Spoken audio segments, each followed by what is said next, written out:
Right now, a gallery in Madison is showcasing fabrics predating the Industrial Revolution, the founding of our country, and Isaac Newton discovering gravity. I got an inside look at the displays and got to talk to the curator about what clothing made hundreds of years ago can teach us today. Inside the Lynn Mecklenburg Textile Gallery on UW-Madison's campus, you'll find fabric dating back hundreds of years, hoping to teach us all more about what the Renaissance was really like. You've joined us right at the opening of our latest exhibition, which is called Remaking the Renaissance. That's exhibition curator Sophie Pittman. She says textiles were central to every part of daily life 5 centuries ago, but that's just one focus of the gallery. It also literally remakes objects from that period. We have beautiful textiles that are 500 years old from the textile collection here that are on display, but they are 500 years old, and a lot happens to textiles in that period of time.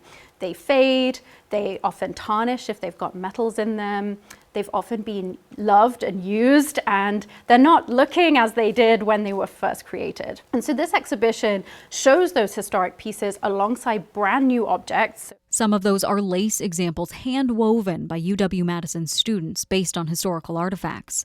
But a focal point of the exhibit is a handmade doublet.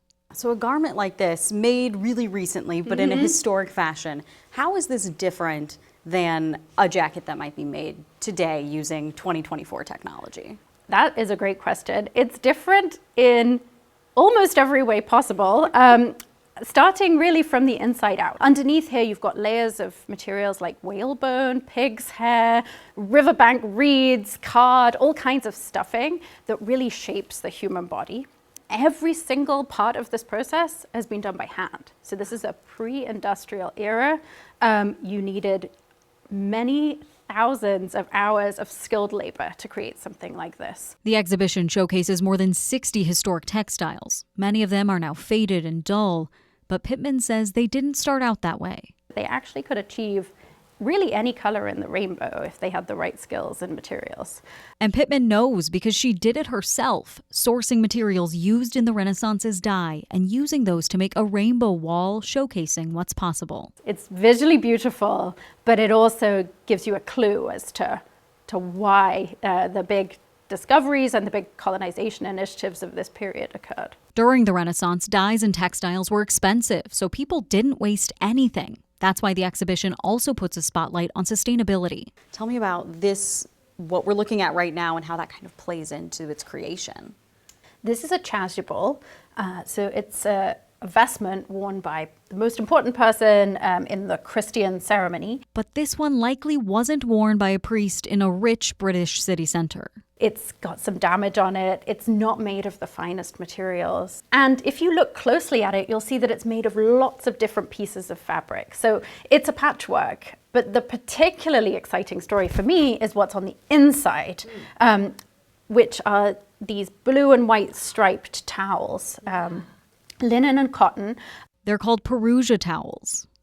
Used almost the way that we would use dish towels at home. They look like towels that you would have in your kitchen. And they look like kitchen towels. In the Renaissance, they were used in the church to wash hands. When they got stained and old, they found another life as lining. And Pittman says these Perusia towels are at least 100 years older than the fabric on the outside of the chasuble. She says to her, it's a lesson on valuing the objects we have and working to reuse them sustainably.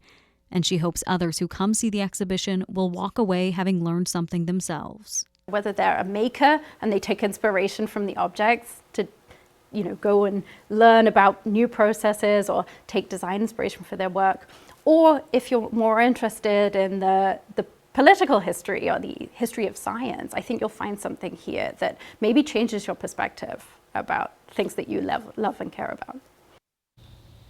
Remaking the Renaissance is on display now through May 19th in Nancy Nicholas Hall on UW-Madison's campus.